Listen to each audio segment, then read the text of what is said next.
रात का गहरा सन्नाटा था और आसमान से भारी बारिश हो रही थी। शहर के किनारे बनी एक पुरानी पुलिस चेक पोस्ट पर लगे लोहे के बैरिकेड्स कहरे थर्ड बारिश शिफ्ट कर की रहे हैं। बूंदों से नहीं थरथरा तो रहे सही थे। कहाँ सर। सड़क के ठीक ददरुआ नहीं किनारे है। एक चमचमाती देखा नहीं। काली स्कॉर्पियो खड़ी थी, जिसके शीशों के पीछे से लाल रंग की रहस्यमयी रोशनी छनकर बाहर आ रही थी। गाड़ी के अंदर का नजारा और भी खौफनाक था। वहां बैठा भ्रष्ट इंस्पेक्टर राणा और उसका साथी सिपाही शराब के नशे में डूबे हुए थे। राणा के हाथों में नोटों की गड्डियां थीं, जिन्हें वह बड़ी बेदर्दी से गिन रहा था। उसने अपने साथी की तरफ देखकर एक कुटिल मुस्कान के साथ कहा कि यह त्योहारों का मौसम नहीं, बल्कि नोट छापने का असली सीजन है।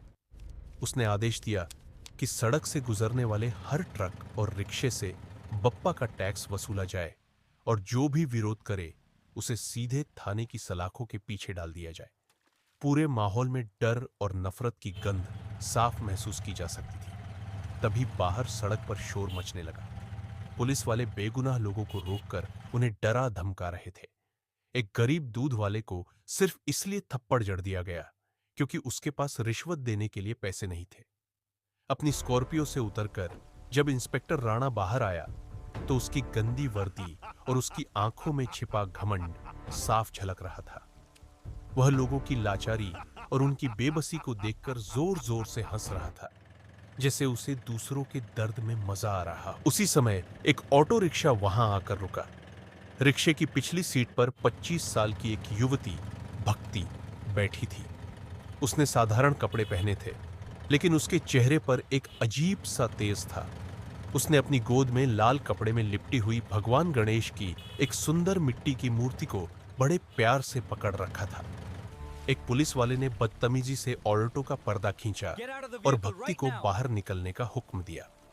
भक्ति ने निडर होकर जवाब दिया कि उसके पास कोई अवैध सामान नहीं, बल्कि उसके पप्पा है। उसने कानून की याद दिलाते हुए कहा कि बिना महिला Get out of police the के रात vehicle के right समय now. उसे रोकना गलत है। राणा ने खिलखिलाकर हंसते हुए कहा कि इस इलाके का कानून उसकी जेब में रहता है। उसने भक्ति को धमकी दी कि या तो वह 2000 रुपये निकाले, वरना वह बप्पा की उस मूर्ति को बीच सड़क पर ही विसर्जित कर देगा। जब भक्ति ने विरोध किया तो राणा का गुस्सा 7वें आसमान पर पहुंच गया। उसने झपट कर मूर्ति को धक्का देने की कोशिश की, लेकिन भक्ति ने फुर्ती से अपने भगवान को बचा लिया। गुस्से में पागल होकर राणा ने भक्ति की बांह पकड़ी और उसे घसीटते हुए पुलिस जीप की तरफ ले जाने लगा।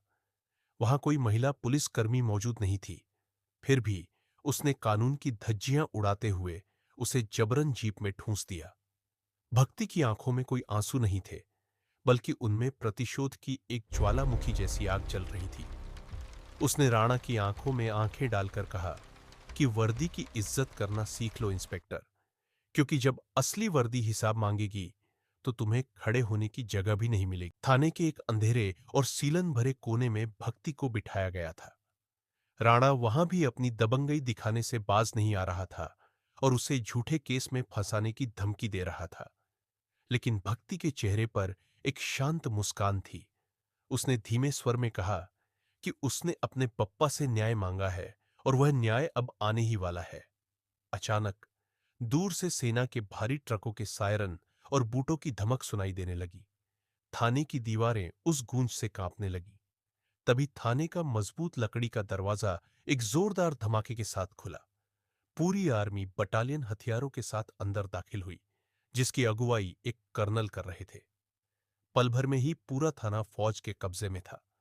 तब असली राज खुला कि भक्ति कोई साधारण लड़की नहीं, बल्कि देश की जाबाज कैप्टन भक्ति है, जिसने हाल ही में मेडल ऑफ ऑनर जीता था। जब उसकी यूनिट को पता चला कि उनकी जांबाज अफसर के साथ पुलिस ने बदसलूकी की है, तो वे सीधे वहां पहुंच गए। कर्नल ने एक झटके में इंस्पेक्टर राणा की नेम प्लेट उसकी वर्दी से उखाड़ दी। उसी वक्त पुलिस कमिश्नर का फोन आया और राणा के हाथ कांपने लगे। कर्नल की दहाड़ गूंजी कि तुमने एक सैनिक और एक भक्त का अपमान किया है। अब पप्पा नहीं, बल्कि कानून और कोर्ट मार्शल तुम्हारा विसर्जन करेंगे। अगली सुबह जब सूरज की पहली किरणें निकलीं, तो नजारा बिल्कुल बदल चुका था। भक्ति पूरे सैनिक सम्मान के साथ नदी के किनारे अपने बप्पा का विसर्जन कर रही थी। दूसरी तरफ भ्रष्ट इंस्पेक्टर राणा को हथकड़ी लगाकर जेल की वैन में ले जाया जा रहा था।